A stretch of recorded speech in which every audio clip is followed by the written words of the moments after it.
नाम मिटावे वाला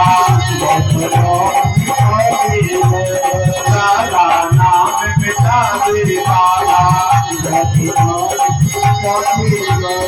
राधा नाम मिटावे वाला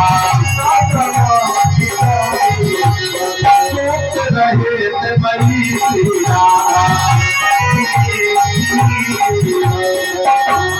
साथ में होता था साथ में होता था पार कर देगा पार कर देगा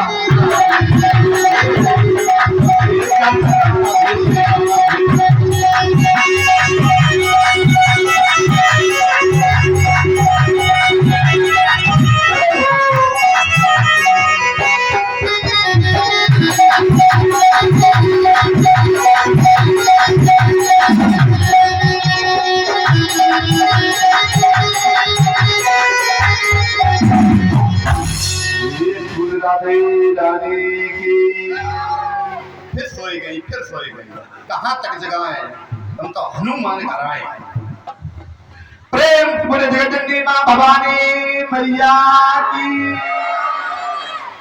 महाराज जी कहते हैं एक दिन की बात है कि कथता में पिता कोयम संभ्रमो उपागतः किम फलम कसचोदेता केनता साध्यते मखः। एक बार की बात है मैया यशोदा रुक्मणी पकवान बना रही थी। आराम से सुनना क्या हो रहा था हम पूछ भी देंगे फिर मत कहना बड़ी कमी है लेकिन पूछने की और हम तो ये रोग लगा है पूछ रूप देते। एक बार मैया यशोदा और रोहिणी जी मिलकर क्या बना रही थी पकवान। पकवान बनाते समय क्या हुआ उसी में मुरली मनोहर का आना हो गया। मुरली मनोहर का मैया ने कहा दूर दूर दूर दूर दूर। परमात्मा ने कहा क्यों मैया हम बोलने के जब हो गया क्यों दूर दूर। अरे लाला जाओ पकवान बना रही है जाओ। परमात्मा ने कहा पकवान बना रही हो तो हमें क्या मतलब है खूब बनाओ हम क्यों चले जाएं।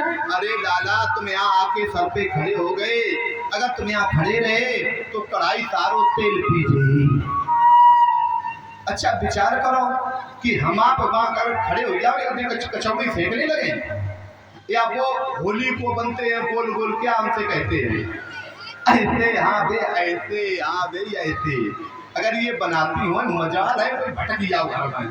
हाँ अगर भटक ये भाभी रखी है बड़ी बुरे बुरे करती हैं चले आए यहाँ अब कढ़ाई तेल सब पीजिए अब बताओ फिर दोबारा लान पड़े। अच्छा विचार करो कि अगर नाई जब जाता हो तुम्हारे बैठने से कढ़ाई तेल बढ़ता है तो जा तब नाई कहीं ले जा 5 मीटर कट के जा हमने बद्दई रिफाइनिंग 100 रुपये जा दुकान पर की दया होता है जा हमेशा कहते हो तो 5 मीटर ले आई हो। हमें एक बात समझ में आता है काहे तुम्हारे भगाती हैं कि पहले बनाए नहीं है और बनाए का अपना हिस्सा नहीं है खाए और बाद में फिर कहीं हमारा भी हिस्सा है। पहले मेहनत अपने अंदर और फिर हमारा हिस्सा है। बात और कोई कारण नहीं है। लेकिन गोविंद भगवान की आज मैया ने भगा दिया बिहारी जी को। बिहारी जी बाबा के पास में पहुंचे बाबा से कहा बाबा मैया क्यों पकवान बना रही है। बाबा ने कहा लाला आज इंद्र का पूजन होगा। कहा क्यों इंद्र का पूजन होगा वो इंद्र हमें देता क्या है।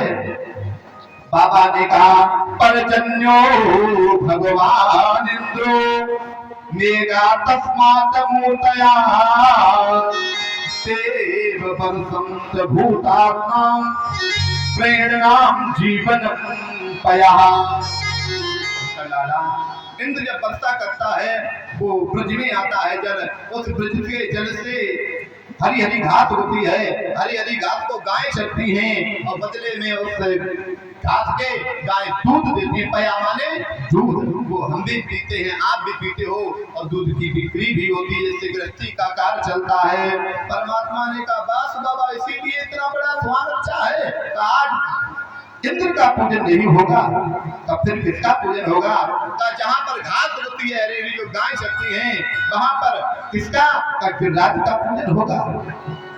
नंद जी ने कहा, लाला तुम मेरी बात मानो, अगर तुमने गिरिराज का पूजन कराया इंद्र क्रोधित हो जाएगा, उठ जाएगा, उसके प्रकोप से बच नहीं पाओगे।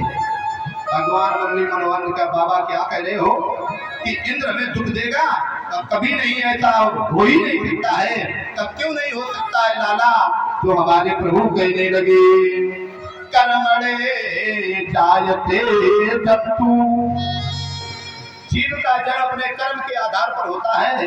अब कर्मणे विलीयते, कर्म से जीव मर जाता है, अंत हो जाता है। और सुखम दुखम भयम क्षेमम कर्मणे विपादते, और जीव को अपने कर्मों के आधार पर सुख दुख मिलता है, कोई किसी को सुख दुख नहीं दे सकता है। और तुलसी बाबा भी बोल पड़े, को नहीं काहू सुख दुख करे दाता,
भगवान की को नहीं काहू सुखे दुखे कर दाता, और निधि कृत कर्म भोग सब भ्राता, कर्म प्रधान अभी सुरच राखा, और जो जस करिए सो तस फल चाखा। कोई किसी को प्यारे दुख नहीं देता, न सुख देता है। जीव को अपने कर्म के आधार पर सुख दुख प्राप्त होता है। प्रेम पूरे गोविंद भगवान की। अच्छा एक बात बताओ, भगवान मुरली मनोहर ने गिरिराज का पूजन क्यों करवाया? और क्या ब्रज में पाषाण नहीं थे, पत्थर नहीं थे क्या? गिरिराज का ही पूजन क्यों करवाया? अनेक कारण हैं, लेकिन समय को देखते हुए मात्र एक मुख्य कारण को लेकर चल रहे हैं। सुखदेव जी कहते हैं गिरिराज का पूजन क्यों ब्रह्म ने करवाया? फिर त्रेता में लौट चलो, द्वापर से पीछे फिर त्रेता में पहुंचो। जब सीता जी का हरण हो गया, हनुमान जी के द्वारा पता लग गया और सेतु का निर्माण होने लगा पाषाणों के द्वारा। नलील पत्थर को छोड़ रहे हैं, जल में ने वरदान लगा हुआ था, जिस पत्थर को तुम जल में छोड़ोगे, कितना विशाल क्यों ना हो, भार क्यों ना हो, वो जल में डूबेगा नहीं, तैरता रहेगा। इधर हनुमंत लाल जी इन्हीं गिरिराज को लेकर चले और जैसे ही मथुरा जिले में पहुंचे, उधर पुल का निर्माण हो चुका था। आज सभी सैनिकों ने जो सेवक से जयकार लगा दिया, प्रेम बोले श्री रामचंद्र भगवान की। जैसे ही जयकारा लगा, वो जयकारे की गूंज हनुमंत लाल के कान में पहुंची। हनुमंत लाल ने जान लिया कि पुल का निर्माण हो चुका है, सेतु का निर्माण हो चुका है। गिरिराज को आज मथुरा में ही रख दिया। आज गिरिराज रोने लगे, ऐ हनुमंत लाल मैं बड़ा प्रसन्न था, भगवान के चरण हमारे ऊपर पड़ेंगे, मैं धन्य हो जाऊंगा, लेकिन मैं बड़ा अभागा हूँ। हनुमंत लाल, तुमने ना तो मुझे घर का रखा और न घाट का रखा। आज जब रोने लगे, हनुमंत लाल ने आकर प्रभु राम जी से कहा, प्रभु गिरिराज को मैं ला रहा था सेतु के हेतु, लेकिन सेतु बन चुका है, गिरिराज रो रहे हैं, बड़े दुखी है। आज सीताराम जी ने कहा जाओ हनुमंत लाल तुम जाकर गिरिराज से कह दो आज तो हमारे चरण के नीचे से होते, लेकिन जाओ द्वापर में जब मेरा अवतार होगा तो हम तुम्हारी पूजा भी कराएंगे और तुम्हें 7 दिन तक अपने हम छत्र छाया अपना बनाएंगे। जो समस्त जीवों की छत्र छाया करता है उस वो द्रौपदी गिरिराज को छत्र छाया में बनाएगा। आज जैसे हनुमंत लाल जी ने कहा आकर तो आज वो ही इंतजार कर रहे थे गिरिराज कब परमात्मा द्वापर में अवतरित हो गए। आज परमात्मा अवतरित हो गए। आज सुखदेव जी कहते हैं बाबा से नंद बाबा से कहा प्रभु ने बाबा आज गिरिराज का पूजन होगा। आज सभी तैयार हो गए, अपने अपने टुकड़ों में सभी ने सामग्रियों को भरा और सामग्रियों को भरकर चलने लगे।